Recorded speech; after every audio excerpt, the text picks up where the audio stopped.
Bonjour Christian. Bonjour Chloé.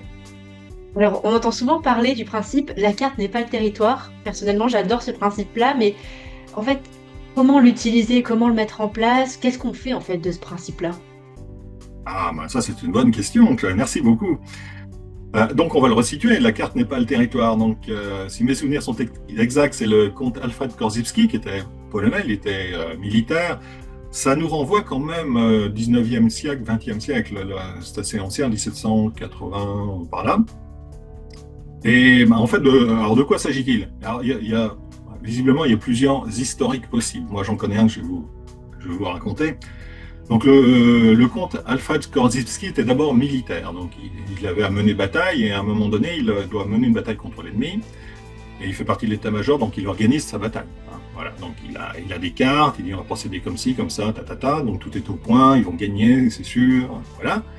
Et hop, en voiture, là, si je puis dire, et on envoie les troupes au combat et ils se prennent une ratatouille, mais alors phénoménale, une grosse trifouillée.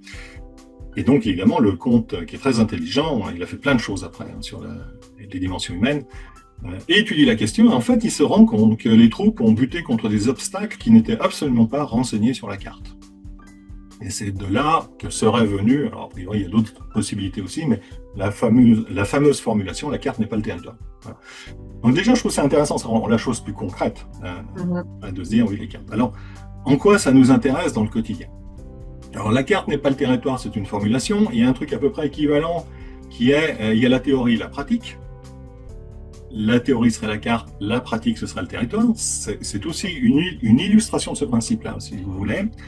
Et en fait, nous, dans la matière humaine, on va dire... Alors, si je dois utiliser j'aime bien utiliser un exemple. Par exemple, je dois partir en vacances. Donc je vais y aller en voiture, très bien. Et je vais prendre une carte pour voir mon itinéraire. Voilà. Sauf que on n'a peut-être pas vu les bouchons, les accidents sur la route, etc. Voilà, exactement. C'est-à-dire que je vais faire mon itinéraire, très bien, impeccable. Euh, alors, ça me permet, si vous voulez, et c'est là où la carte c'est un modèle en fait. Hein, c'est intéressant pour nous, ce qui nous occupe dans nos métiers, c'est que c'est l'usage des modèles, l'usage des cartes ou l'usage des modèles.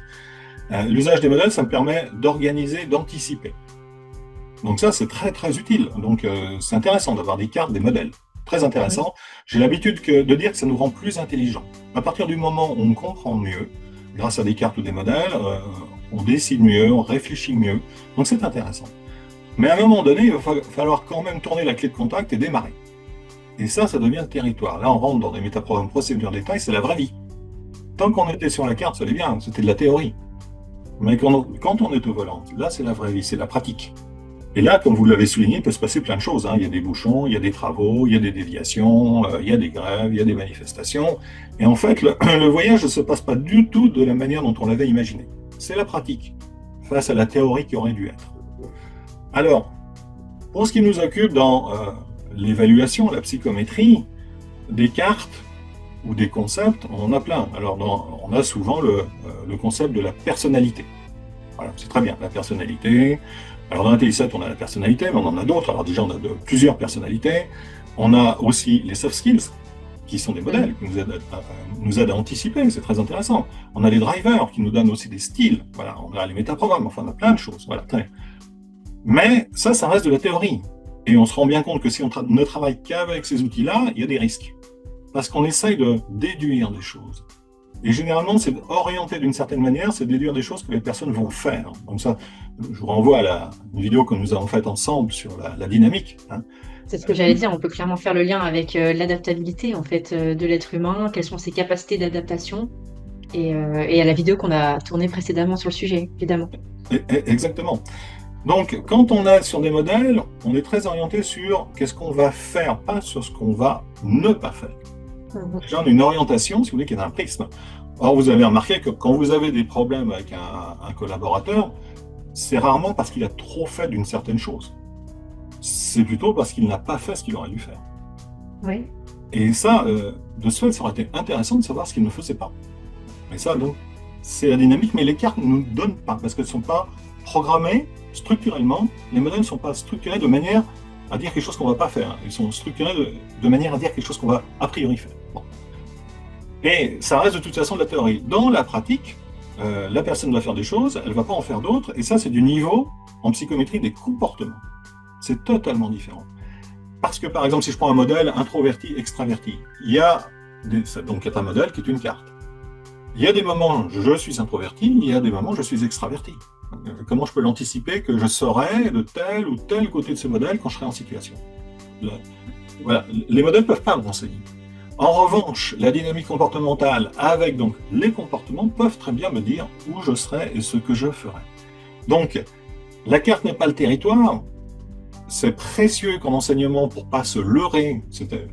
Avoir une carte, c'est réfléchir, c'est comprendre. Mais comprendre, ce n'est pas faire.